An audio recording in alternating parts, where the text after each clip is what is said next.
Alice's Adventures in Wonderland by Lewis Carroll. Chapter 5. Advice from a Caterpillar. The caterpillar and Alice looked at each other for some time in silence.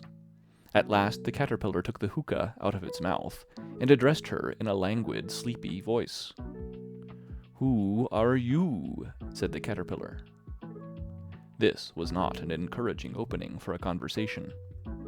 Alice replied, rather shyly, I hardly know, sir, just at present. At least, I know who I was when I got up this morning, but I think I must have been changed several times since then." "What do you mean by that?" said the caterpillar sternly.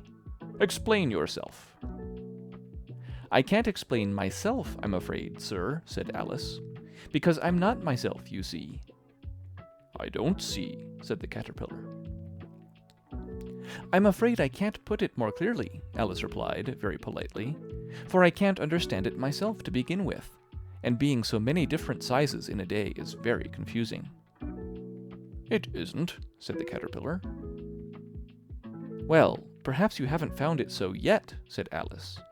"But when you have to turn into a chrysalis, you will someday, you know, and then after that into a butterfly, I should think you'll feel it a little queer, won't you?" "Not a bit," said the caterpillar. "Well, perhaps your feelings may be different," said Alice. "All I know is, it would feel very queer to me." "You?" said the caterpillar contemptuously. "Who are you?" Which brought them back again to the beginning of the conversation. Alice felt a little irritated at the caterpillar's making such very short remarks, and she drew herself up and said, very gravely, "I think you ought to tell me who you are first." "Why?" said the caterpillar. Here was another puzzling question, and as Alice could not think of any good reason, and as the caterpillar seemed to be in a very unpleasant state of mind, she turned away. "Come back," the caterpillar called after her. "I've something important to say." This sounded promising, certainly. Alice turned and came back again. "Keep your temper," said the caterpillar.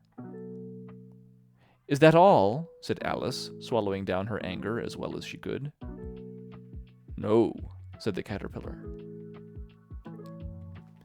Alice thought she might as well wait, as she had nothing else to do, and perhaps, after all, it might tell her something worth hearing.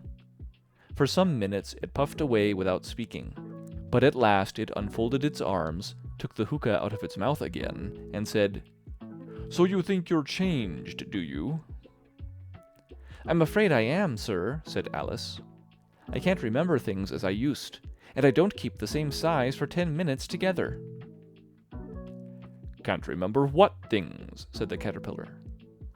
"Well, I've tried to say, 'How doth the little busy bee?' but it all came different," Alice replied in a very melancholy voice. "Repeat, 'Your old Father William,'" said the caterpillar. Alice folded her hands and began. "You are old, Father William," the young man said, "and your hair has become very white. And yet you incessantly stand on your head. Do you think, at your age, it is right?" "In my youth," Father William replied to his son, "I feared it might injure the brain. But now that I'm perfectly sure I have none, why, I do it again and again." "You are old," said the youth, as I mentioned before, "and have grown most uncommonly fat. Yet you turned a back somersault in at the door. Pray, what is the reason of that?" "In my youth," said the sage, as he shook his grey locks, "I kept all my limbs very supple, by the use of this ointment, 1 shilling the box. Allow me to sell you a couple?" "You are old," said the youth, "and your jaws are too weak for anything tougher than suet. Yet you finished the goose, with the bones and the beak. Pray, how did you manage to do it?" "In my youth," said his father, "I took to the law, and argued each case with my wife, and the muscular strength which it gave to my jaw has lasted the rest of my life." "You are old," said the youth, "one would hardly suppose that your eye was as steady as ever. Yet you balanced an eel on the end of your nose. What made you so awfully clever?" "I have answered 3 questions, and that is enough," said his father. "Don't give yourself airs. Do you think I can listen all day to such stuff? Be off, or I'll kick you downstairs." "That is not said right," said the caterpillar. Not quite right, I'm afraid, said Alice, timidly. Some of the words have got altered. It is wrong from beginning to end, said the caterpillar decidedly, and there was silence for some minutes. The caterpillar was the first to speak. What size do you want to be? It asked. Oh, I'm not particular as to size, Alice hastily replied. Only one doesn't like changing so often, you know. I don't know, said the caterpillar. Alice said nothing. She had never been so much contradicted in her life before, and she felt that she was losing her temper. Are you content now? Said the caterpillar. Well, I should like to be a little larger, sir, if you wouldn't mind, said Alice. 3 inches is such a wretched height to be. It is a very good height indeed, said the caterpillar angrily, rearing itself upright as it spoke. It was exactly 3 inches high. But I'm not used to it, pleaded poor Alice in a piteous tone. And she thought to herself, I wish the creatures wouldn't be so easily offended. You'll get used to it in time, said the caterpillar, and it put the hookah into its mouth and began smoking again. This time, Alice waited patiently until it chose to speak again. In a minute or two, the caterpillar took the hookah out of its mouth and yawned once or twice and shook itself.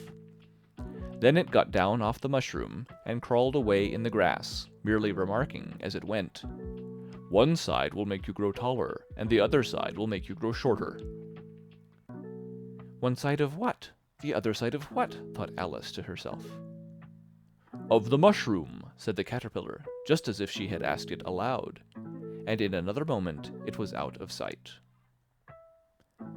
Alice remained looking thoughtfully at the mushroom for a minute, trying to make out which were the 2 sides of it, and as it was perfectly round, she found this a very difficult question.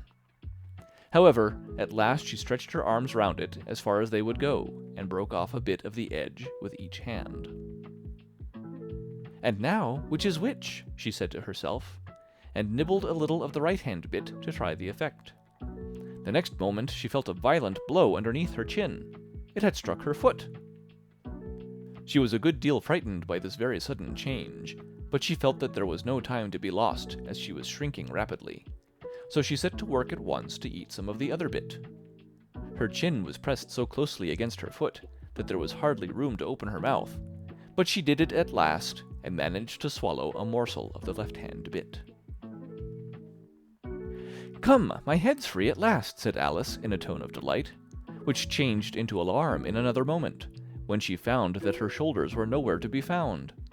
All she could see, when she looked down, was an immense length of neck, which seemed to rise like a stalk out of a sea of green leaves that lay far below her.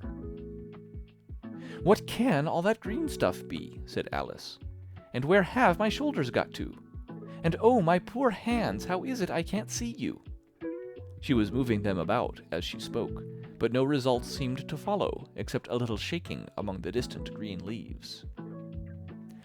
As there seemed to be no chance of getting her hands up to her head, she tried to get her head down to them, and was delighted to find that her neck would bend about easily in any direction, like a serpent. She had just succeeded in curving it down into a graceful zigzag, and was going to dive in among the leaves, which she found to be nothing but the tops of the trees under which she had been wandering, when a sharp hiss made her draw back in a hurry. A large pigeon had flown into her face and was beating her violently with its wings.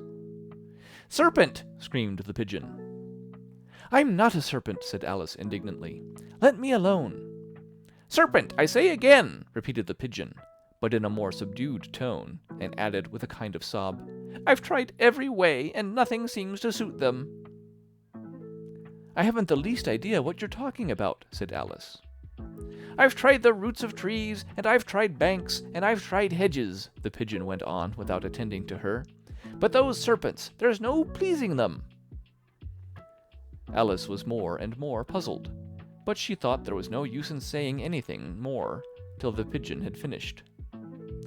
"As if it wasn't trouble enough hatching the eggs," said the pigeon, "but I must be on the lookout for serpents night and day.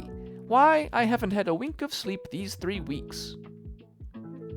I'm very sorry you've been annoyed, said Alice, who was beginning to see its meaning. And just as I'd taken the highest tree in the wood, continued the pigeon, raising its voice to a shriek, and just as I was thinking I should be free of them at last, they must needs come wriggling down from the sky. Ugh, serpent! But I'm not a serpent, I tell you, said Alice. I'm a... Well, what are you? Said the pigeon. I can see you're trying to invent something. I'm a little girl, said Alice, rather doubtfully, as she remembered the number of changes she had gone through that day. A likely story indeed, said the pigeon in a tone of the deepest contempt. I've seen a good many little girls in my time, but never one with such a neck as that. No, you're a serpent, and there's no use denying it. I suppose you'll be telling me next that you have never tasted an egg. I have tasted eggs, certainly, said Alice, who was a very truthful child. But little girls eat eggs quite as much as serpents do, you know. I don't believe it, said the pigeon. But if they do, why then they're a kind of serpent, that's all I can say. This was such a new idea to Alice that she was quite silent for a minute or two, which gave the pigeon the opportunity of adding, You're looking for eggs, I know that well enough, and what does it matter to me whether you're a little girl or a serpent? It matters a good deal to me, said Alice hastily, but I'm not looking for eggs as it happens, and if I was, I shouldn't want yours. I don't like them raw. Well, be off then, said the pigeon in a sulky tone, as it settled down again into its nest. Alice crouched down among the trees as well as she could, for her neck kept getting entangled among the branches, and every now and then she had to stop and untwist it. After a while, she remembered that she still held the pieces of mushroom in her hands, and she set to work very carefully, nibbling first at one and then at the other, and growing sometimes taller and sometimes shorter, until she had succeeded in bringing herself down to her usual height. It was so long since she had been anything near the right size that it felt quite strange at first, but she got used to it in a few minutes and began talking to herself as usual. Come, there's half my plan done now. How puzzling all these changes are. I'm never sure what I'm going to be from one minute to another. However, I've got back to my right size. The next thing is to get into that beautiful garden. How is that to be done, I wonder? As she said this, she came suddenly upon an open place, with a little house in it about 4 feet high. Whoever lives there, thought Alice, it'll never do to come upon them this size. Why, I should frighten them out of their wits. So she began nibbling at the right-hand bit again, and did not venture to go near the house till she had brought herself down to 9 inches high. End of chapter 5. Recorded December 28th, 2005, in Longmont, Colorado.